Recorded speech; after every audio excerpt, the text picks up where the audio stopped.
Aquaba and found brand GCN page so Mestro subscribe to my channel found Samia Beoneso ube a notification and it's an news and between be obey beauty and as obey biashe ewo GCN page hamidin ede adwa sechi Professor Gyampo and our Okase na Professor Nisema Okenya ne say teachers are more ewo Ghana as see omo pen omo books egu fame Almo eco striking and Nadia Omone opposition party NDC for Equity team up no more sorry at His Excellency Nanado Akufo Addo and I say MPP abino because Omo pe Nanado Nase me papa Nanado by a presidency or the Nyama Bebre Ebugua Krem and Nyama Bebre Eco ye 80 teachers echo striker. It doesn't mean say Omo ne NDC for no equity team up not just more sorry etia His Excellency and I don't Akufo Addo no more bonnet and not buying no enye no woman no say teachers omo echo striking no and yeah maybe enko year as a so omo can na aban no e de etutu ye because teachers no omo aketua enso omo enye bebre enya dia echo so ye empo eye teacher kwadwo a oye funny videos ewo internet just and saying all the videos be ebe outa Gyampo say teachers ehwamaniye papa na teachers omo ebisade omo ebisa no eye kakra bi said I endorse cry say government no eye ede emomo it is the government na na dwen say onye bisade ne enfem omo dia omo nso strike no omo koyi papa kopem say His Excellency na Akufo Addo ebeti omo sufre na che say de omo akomaso adia omo pesa aban no eye momo no omo aye enti strike no omo ekono eye ade a omo pese ne be omo nso no adwuma omo ye da achi bi omo ko pension omo ho enchire omo ho enkonkokire omo te say the MPs no omo fi parliament house and the NDC kakese no omo eje no sanso and na teachers omo nso deserve the best enti no aban no enhwe bibi na onye omo na strike no omo ekono enchire so omo pese omo ka opposition party NDC ho no omo di na nado nani anase bibisa na mo omo ko strike se na ebe yo omo nso no that be omo ko pension omo ebeto omo na nsem say na onra sorry Professor Gyampo edi etudwa Muni Labor Commission for Munko Modi say afei na anu ye no akuje to abla kwa di nkomo no say is a leadership failure. What mini minister so ahia? Me pacho maminka Labor Commission for the na bibi ayaka. Pacho yo. Oh, Labor Commission for no. Omo adwuma ne say omo gina finfin ti say referee na eba adwuma ye nsensem labor ho nsem ene aban a omo hwe na omo aka ama ye try ye atoyi. Na ne o ne say Austingaminum brana omo heavy labor issues no omo handle labor issues no omo ye adwuma so no independently, dispassionately, professionally, competently. But kakra one abaso and saying they don't have these attributes. I think in America, sir. The government are buying any labor esegina ebi say am buying decide say say na me yama labor na say aban entumi anya anka wo expect say anka Labor Commission ebetwe aban adwin ejina so say aban wo kan say obeye say ama labor anso wonye enti ye pa cho ye ebia aban ya aban na omotumi na enti no wo dia hobrase kura be kwa kosrom so aban wo kan say obeye na wonye enti ye pa cho ye so what furniture na so wanya it should be possible for the National Labor Commission to be able to drag the government to court. So we're violating an agreement. Why on the labor assessment. Now, so the Labor Commission are away. A bank has obeyed Bina Wanya. One through, I want to be in cash in Trabain. Now, labor actually anymore for 10 years. Now, I'm buying ye. Then until labor force or more court after 10 years of a buying non-performance of agreement. Now, labor say into your more striker.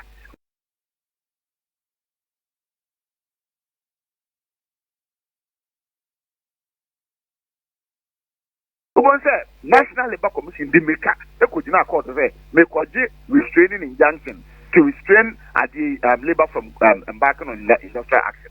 But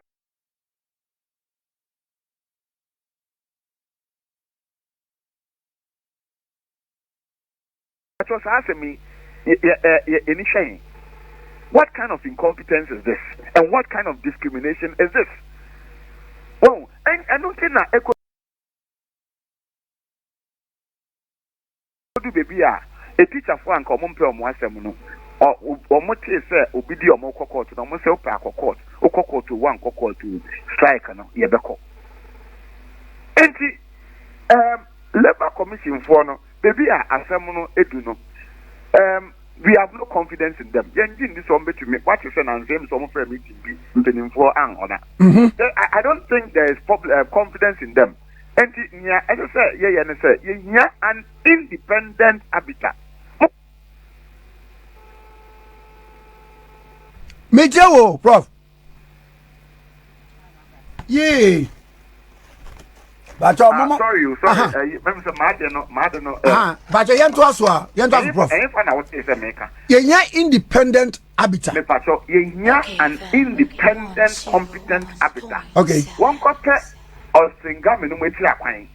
Na omometinejum, na omweni labor enkasa, na omunje the needed commitment.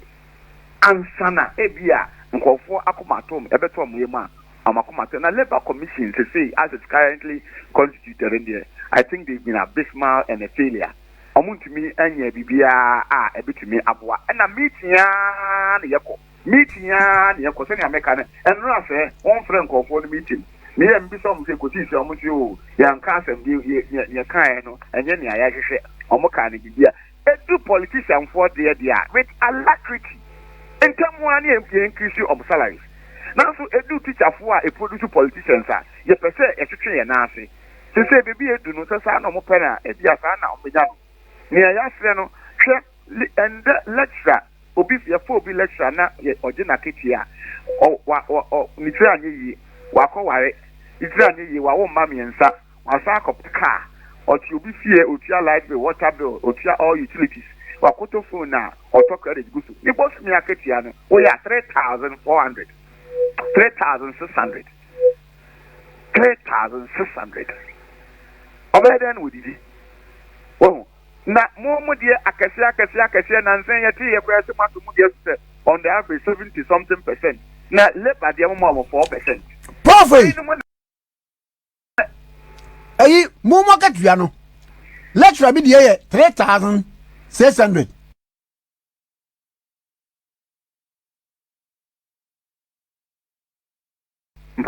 And one. And no, may your calculation.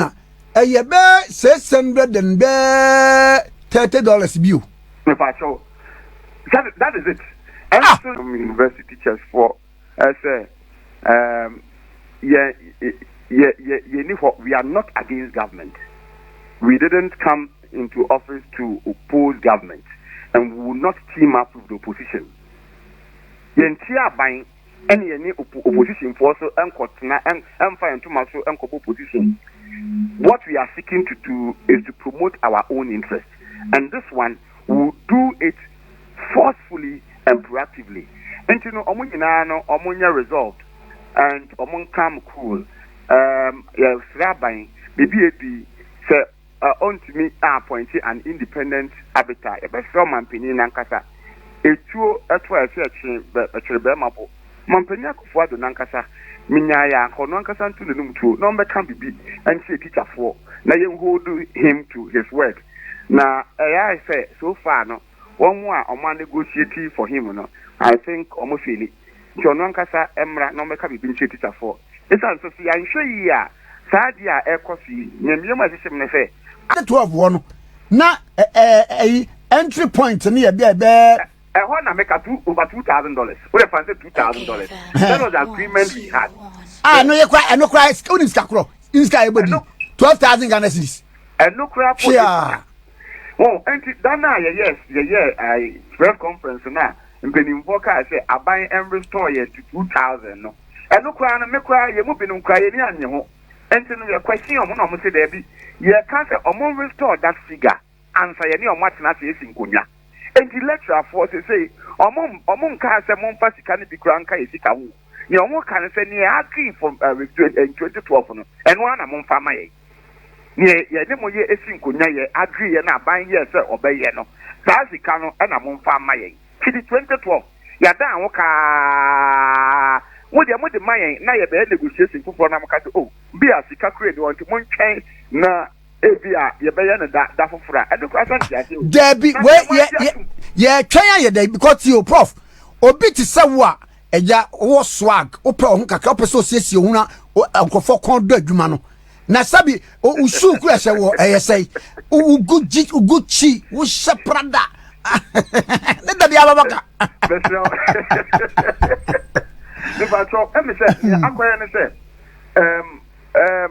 ayo nyame atom won ayo nyame atom na se ka se yehwe sika edi tua ye ndi a anhwe ankade bia ye sori a ye nkotira de ko be se dem so a nti bi onyame atom ne bia wo ye consultancy bi e man kofo bi a mutumi che o ye adwuma consultancy church kata ye research e man kofo bi a na o ma ye yi kaka but sa consultancy na ye nya no enyo bia enye lecture bia na onye bi enye lecture bia na onye bi wo de ko hwe enkofo bi a akọ atra bia so many years afitne mo ko pension not the vice chancellor of the University of Ghana, the salary, a salary akin to the governor of Bank of Ghana. Eba ne saying that to say I am oh, the Ghana. None is sika. Mrena before independence and immediately the period after independence. From Kwame Nkrumah Breswa Kotita Mrobato, the Vice Chancellor of the University of Ghana, not a salary akin to the Governor of Bank of Ghana. And there could be a Vice Chancellor. So the salary and a Governor of Bank of Ghana. And